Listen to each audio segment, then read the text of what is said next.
Is it a cinematic sensation? Is it a masterpiece of animation? Or a terrible train wreck like Jambareeqi check? If a movie needs an exorcism, he'll smite the demon with criticism. If it deserves attention, he'll give it a heartfelt mention. A strawberry rating 1 to 5. Jambareeqi reviews. Howdy folks, Jambareeqi here. With Avengers Endgame being released in cinemas this week, I thought that this would be the perfect time to talk about its predecessor, Infinity War, a movie that was just as hyped when it was released last year. When the tyrannical titan known as Thanos begins travelling the universe to find a series of powerful Infinity Stones for his gauntlet, it's up to the Avengers, the Guardians of the Galaxy, and many other Marvel superheroes to protect the stones and defeat this villain. You see, Thanos believes that wiping out half a planet's population is the best solution to world hunger and other global problems, having tried it already on his home planet before, convinced that he succeeded. This film is very much a celebration of everything that has been built up after 18 movies, a reward for everyone who religiously followed every single Marvel Cinematic Universe release. It's an event more than anything. Personally, I did have a lot of fun watching it. It's quite an exciting spectacle, and the novelty of seeing all these characters meet each other for the first time is kind of cool. I'd say that the Russo brothers did a pretty good job with what they were given. This could have been just a 2-hour brawl between the Marvel superheroes and Thanos' army in one single stage, but the directors did something a little more than that, being aware of how complex the story threads for the franchise were at this point. I mean, technically the Avengers have disbanded, and having all these different characters crossing over means that lots of different arcs are going to be shared. What makes these interactions engaging is the film's brilliant sense of humour. Many of these characters are renowned for their wisecracking comments, pop culture references and sarcastic jokes. Putting them all together is a recipe for comedic banter of witty proportions, with one snappy line after another. We gotta coalesce. Because if all we come at him with is a plucky attitude... Dude, don't call us plucky. We don't know what it means. All right, we're optimistic, yes. I like your plan, except it sucks, so let me do the plan, and that way it might be really good. Tell them about the dance-off to save the universe. What dance-off? It's not. Like in Footloose, the movie? Exactly like Footloose. It also helps that the film's action is pulsating with explosive energy and creative variety. There's an eclectic mix of kinetic martial arts, western fighting defenses, cyber technology, and supernatural magic. Watching all these different attack styles work together is riveting to say the least, because the fight scenes consist of so many different approaches to battling an opponent. However, while I did have a lot of fun with this movie, I have to be objective and say that I can see why this film isn't that great. When you really analyse it, Infinity War is very much a cluster of intentions being executed all at once. It acts as a sequel to many other Marvel Studios films, squashes a load of characters into the same movie, returns to old plot points you might have forgotten, and builds up where the franchise of the Marvel Cinematic Universe is going to go in the future. In other words, it's doing a lot! It's admirably ambitious of Marvel Studios to attempt such a grand-scale crossover, but the end result can be quite overwhelming, especially if you're not really up to date with nearly every single MCU movie. While there are quiet moments now and again, the action can be relentless, character introductions are often brief, everything is quite overcrowded, the momentum is always moving, and the film is very long overall. You need to be a die-hard fan of this franchise and have enough patience to keep up with everything being thrown at you. Many might see this to be too much to ask of a viewer. Also, when you really think about it, while there are lots of things going on, the narrative isn't anything special, especially for the MCU formula. A band of heroes with skills and powers team up together to fight a dangerous villain as they try to keep a powerful object out of their hands. It's very much more of the same thing. It's only the gimmick of how many superheroes there are this time that makes it stand out. But as generic as it all is, there's some powerful depth to the character drama, exploring the dark themes of parental abuse, loss, genocide, and ethical ambiguity. There are some scenes in this film that can be difficult to watch, really difficult, because Marvel want to create a sense of hopelessness and despair, showing how much of an apocalyptic horror Thanos' ladder to power really is, proving that this franchise has been building to something truly scary. When Thanos' deadly finger snap causes a time imbalance, dozens of characters fade away. Which ones are selected to go have been thought about carefully. They are personal, not random. Captain America's best friend Bucky, who Steve fought to defend in Civil War, stumbles to the ground as Steve watches in shock. Groot disappears in front of Rocket, his best friend and carer. Okoye, the Wakandan general who lives to serve the throne, sees her king crumble into dust, powerless to protect him. The Russo brothers were picky about who should be affected by the time imbalance. Each one has a dramatic purpose. I'm going to give 4 points to the content. Now, this film has a lot of characters. I was going to try and cover them all for this segment, but I realised how overambitious that would be. So I'll only be talking about the most important characters, the ones that need to be discussed. Captain America, aka Steve Rogers, stands brave and strong as the leader of the Avengers, staying true to his noble beliefs and doing his job as head honcho justice. While he and Tony may not be on speaking terms since the events in Civil War, he still tries to keep the spirit of the Avengers alive, committing to doing good and leading the way with confidence. Iron Man, aka Tony Stark, has been going through trauma over the alien invasion in New York for 6 years, so of course his conflict against Thanos is personal. This is a chance to finally conquer his demons. But he's also playing guardian to Peter Parker, being the closest to family that Spidey has while in this war against Thanos. So he has to keep a watchful eye on the boy. It's inspiring to see him overcome his trauma to be a responsible and strong Avenger. One of the major complaints against Marvel Studios films is that their villains are forgettable, but that's not the case with Thanos. He's one of the rare Marvel villains to become a beloved cinematic antagonist that's broken into the cultural zeitgeist. But why is that? Well, he's unique because his motivation comes from a place of sincere interest. Wanting to help save different planets by halving their populations, believing that overpopulation is the greatest threat to the universe. From his point of view, he is doing good, yet he's ignoring how much suffering and destruction he's committing. This is how you write a strong villain. Make their motivation seem just in their eyes. Also, while he is relentless in his mission to the point where he's trained his daughters into being killing machines since children, he has an affectionate soft spot for his favourite child, Gamora.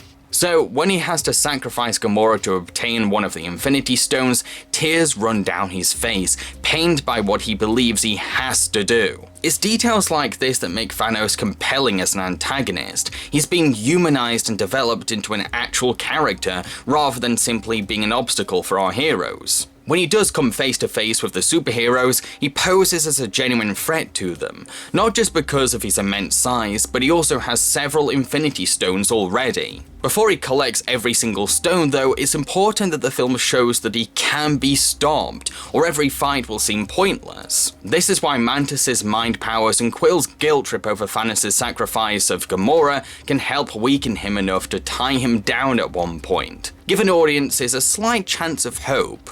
It would be boring if Thanos was too invincible just yet. There needed to be at least one opportunity to defeat him. Thanos' loyal cult followers aren't given much development, and only their designs make them distinctly unique from each other. But they do pose as legit dangers to the superheroes. These aren't disposable minions, they are competent and hard to fight. What I love the most though, is how their rambling praises to Thanos aren't interrupted with a cliche of "get on with it" by the villain. Thanos really soaks up all the worship.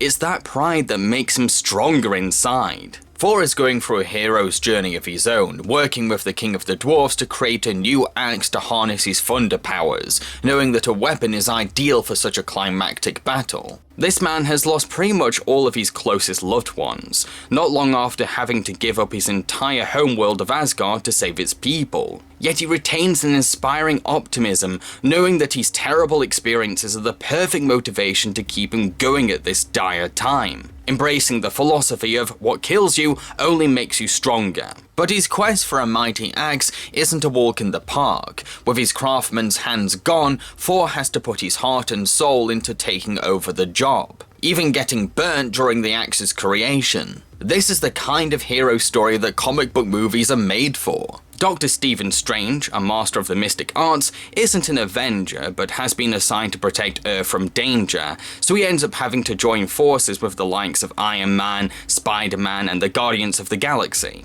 Having the Time Stone means that he has to be careful in battle, as his own defeat could make Thanos even stronger, adding further tension whenever he's in combat. Eventually though, his choice to surrender the Time Stone to Thanos so that the Titan can trigger a time imbalance shows that Stephen was always serious about making sacrifices to stop Thanos. We can't argue that there was always other ways, because Stephen used the Time Stone to explore millions of possible paths, and this was the only one that could have stopped Thanos. It's a bold move, maybe even morally questionable, but Strange's options were sadly limited. Bruce Banner has been stuck as Hulk for 2 years, so his relationship with his alter ego is now complicated, meaning that he's hindered on the battlefield. While this limitation does make fights more interesting and tense because he's now more vulnerable in combat, the film has resorted to turning him into more of a comic relief. His nerdy personality and neurotic manners have been amped up for comedy, so some audiences might find him to be kind of annoying.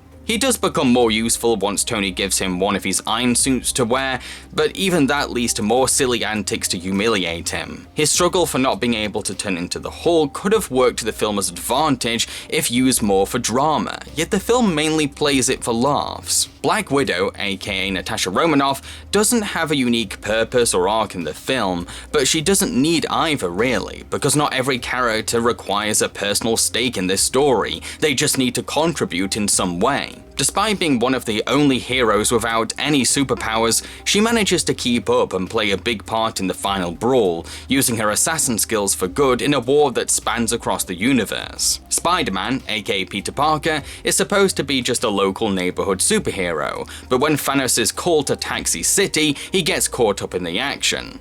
Peter is maybe my favorite MCU character. He's an adorable, bouncy kid with an endearing enthusiasm for being a teenage superhero and no shame about how geeky he is. While he's not as experienced as the other heroes, he does put 100% effort into catching up with them, even playing a part in helping tie Thanos down. Did I cry when the time imbalance made Peter Parker disappear? You bet your ass I did! Like a damn baby! It's the most difficult vanishing to watch because not only is he clearly terrified, but he's also collapsing into Tony Stark, the person that's the closest to being his father figure. Gamora goes through the hardest journey out of every character in the film. Finally able to confront Thanos, she manages to slay her adoptive father, but his defeat is so emotionally complex for her. While Thanos did abuse Gamora, a part of her still loves him, so her reaction to his death is one of grief, relief, sadness, and victory. Hence why she cries so heavily. Once it's revealed that this was all a deception through the Reality Stone and Thanos is still alive, Thanos takes Gamora away to help him find another stone. Now under her abusive father's thumb all over again, memories come rushing back, but now she can openly express how much she despises her dad, which should be helping her to overcome all the pain. I always hated that chair. So I've been told. Even so, I'd hope you'd sit in it one day. I hated this room. The ship. I hated my life. When we learn that Thanos can only unlock the Soul Stone by sacrificing someone he loves, Gamora is assured that that means he won't be able to win. But suddenly, tears run down Thanos' face, because in a sick way, he does feel love for Gamora. But the film isn't saying that abuse is some form of love. Even Gamora states, "This is not love."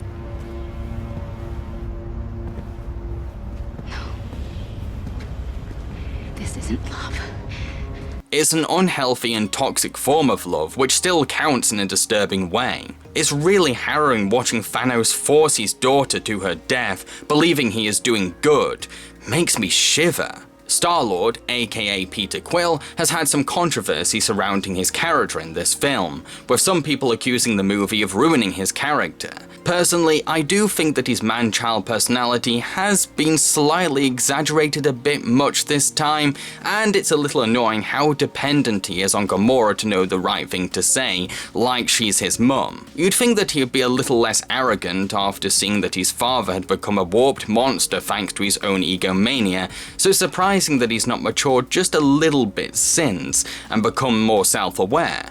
Although, I can't really blame him for being immaturely insecure when meeting Thor, a very handsome and confident god. Anyone would start to doubt themselves around Thor. Earlier in the film, Gamora asks Peter to promise to kill her if Thanos captures her. When this does end up happening, he does shoot her, but the reality stone turns the laser into bubbles. I actually buy that Peter would shoot her. He knows how much this request means to Gamora. He's aware how much worse things will get if Thanos learns a secret that Gamora is hiding. And it's not like it's easy for him to pull the trigger, he's clearly struggling.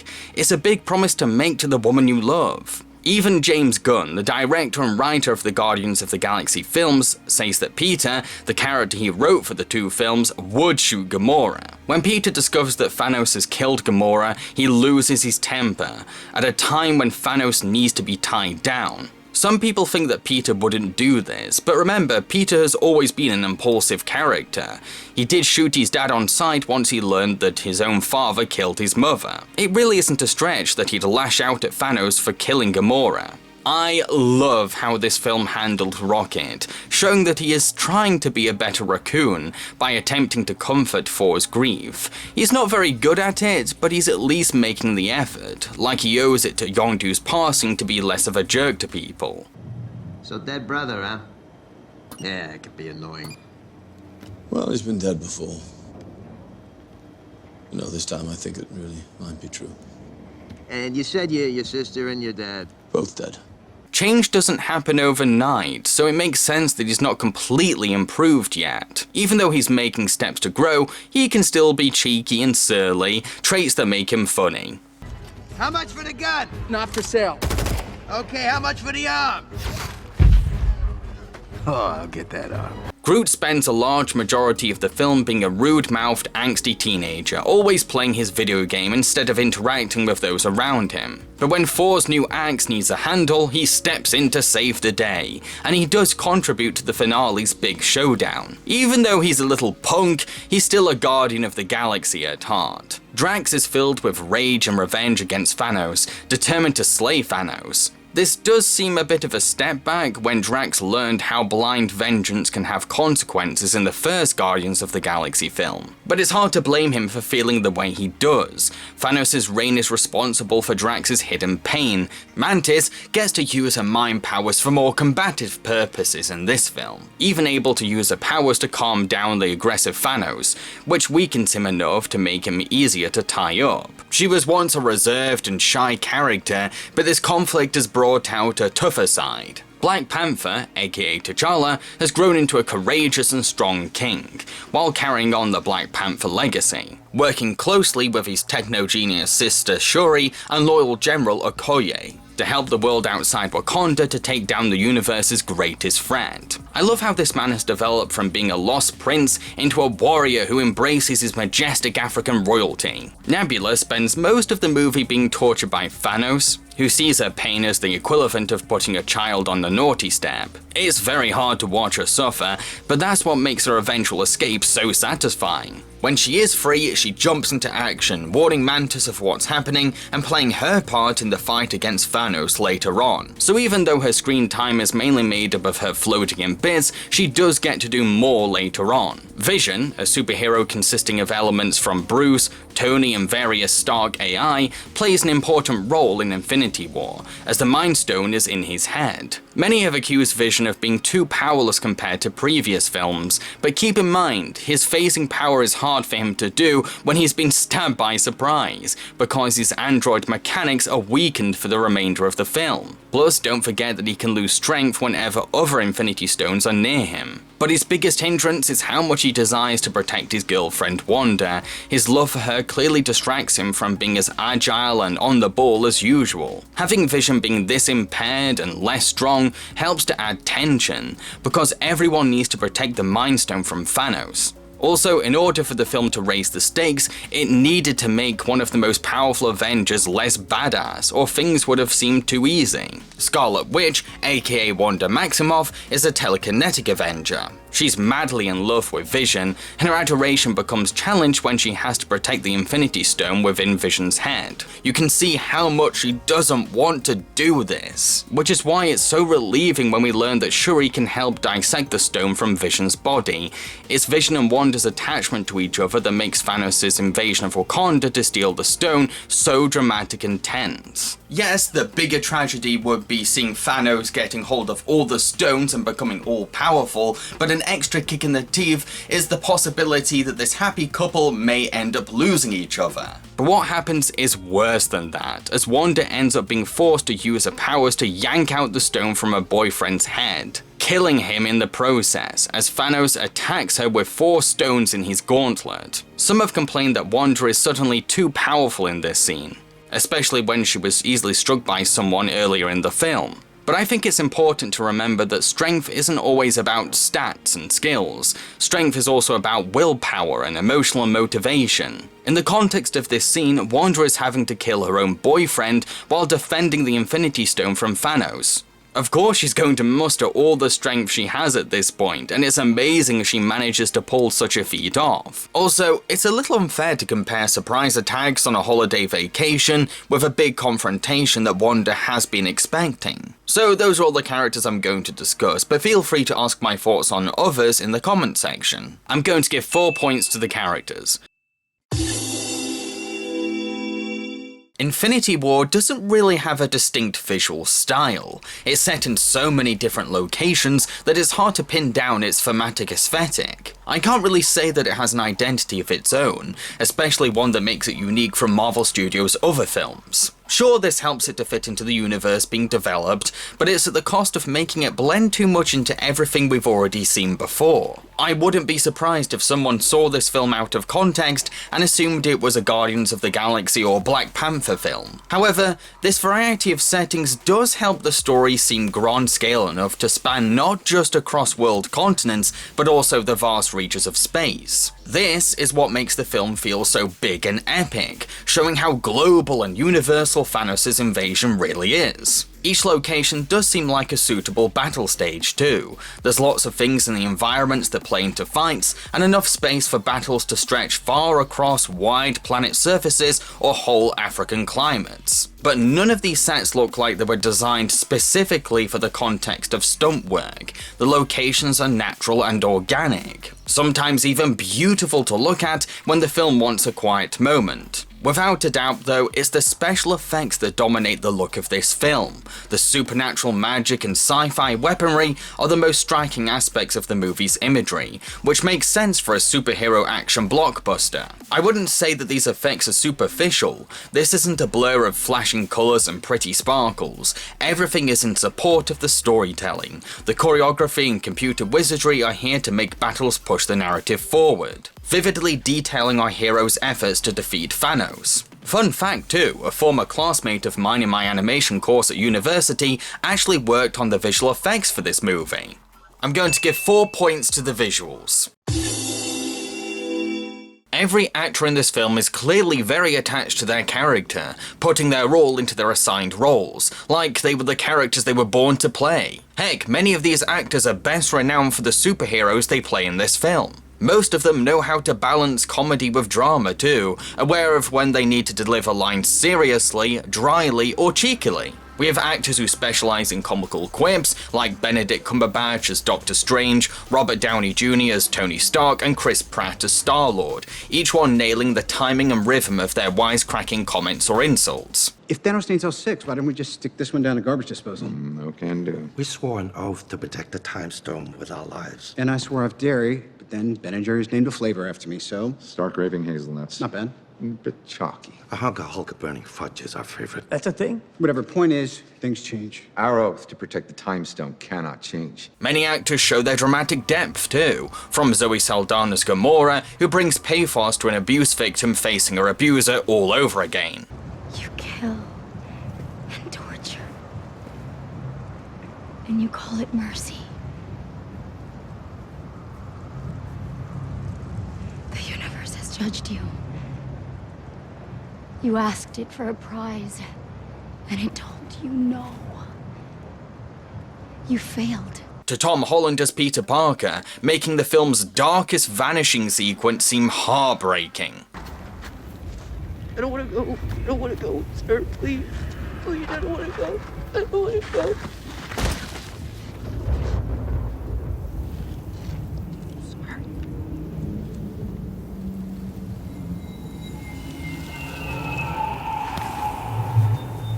Let's not forget the raw emotion that Elizabeth Olsen brings to Wanda's overwhelming duty in the finale too.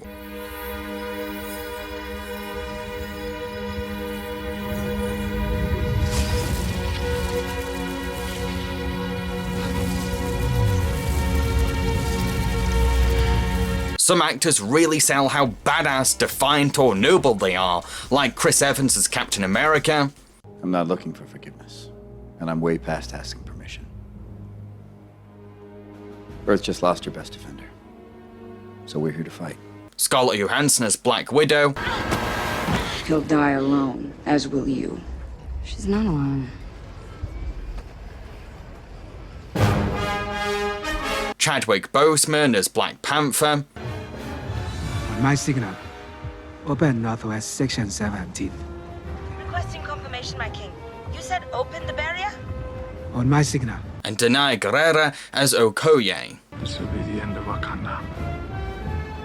And it will be the noblest ending in history. The only actor I'm iffy about is Mark Ruffalo as Bruce Banner. He's trying a bit too hard with the whole clumsy, awkward geek shtick. But I think that's more of the fault of the direction of the character for this film. Yeah, I think I'm getting the hang of it. Oh, this is amazing, man! It's like being in the Hulk without action. I have to say that Josh Brolin as Thanos is the standout performance though, bringing a fully dimensional complexity to the villain, demonstrating both imposing dominance and reflective emotions. Titan was like most planets. Too many mouths, not enough to go around. And when we faced extinction, I offered a solution. Genocide. But random, dispassionate, fair to rich and poor alike. I'm going to give 4 points to the acting. The music for this film, which was composed by Alan Silvestri, is your typical Marvel blockbuster score, triumphant brass and bombastic string pieces. Sounds that go along well with superhero movies. It's all fine work, excellent for such a big movie even. It does keep up with the scale of everything. But if you asked me to listen to a track without saying which film it was from, I'd struggle and guess a bunch of other MCU movies first. It's a common complaint against the scores for Marvel Studios movies. That being said, the score does have its moments, especially when building suspense or drama for Thanos. Like sinister undertones for scenes where Thanos is alone with Gamora, making us unsettled how the Titan will react to her exhaustive frustration at him. Or soft, quiet instrumentals for when Thanos wants to explain his view of the world in an attempt to swerve the superheroes onto his side. But I think that my favourite piece is when Thanos opens the Tesseract to collect a stone. There's something so eerie and stomach-churning about the violin playing. It sounds wrong. The universe lies within your grasp. Overall, it's not a bad score, it serves the film good. It's just not very well defined and doesn't leave its comfort zone much, except for when Thanos' character needs development or tension. I'm going to give 3 points to the music. To conclude, like a lot of Marvel Studios films I've seen, I thought that this was an entertaining popcorn movie. It could be very dark and intense, but all the action scenes are spaced out with some hilarious banter between all the different superheroes. Do I think it lived up to the hype? Well, kind of, but not really. Yeah, it's a cool movie, but it's still more of the same thing, except it's overcrowded and reliant on fan service. But you might want to take my views with a grain of salt, because I'm more of a casual Marvel fan. My expectations for this movie weren't as extreme as many others. I'm going to give 19 points to this movie, which translates to 3 3/4 Infinity Stone strawberries out of 5.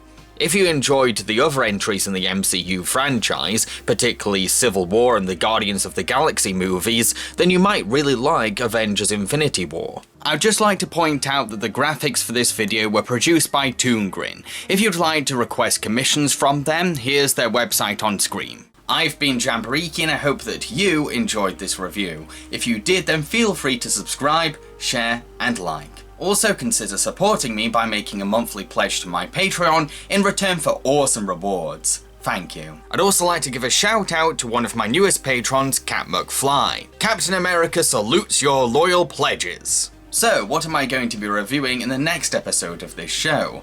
Well, seeing as Disney will be releasing a brand new live-action remake of their beloved movie Aladdin, I thought I would revisit the classic original and see how well it's held up. Cheerio, folks.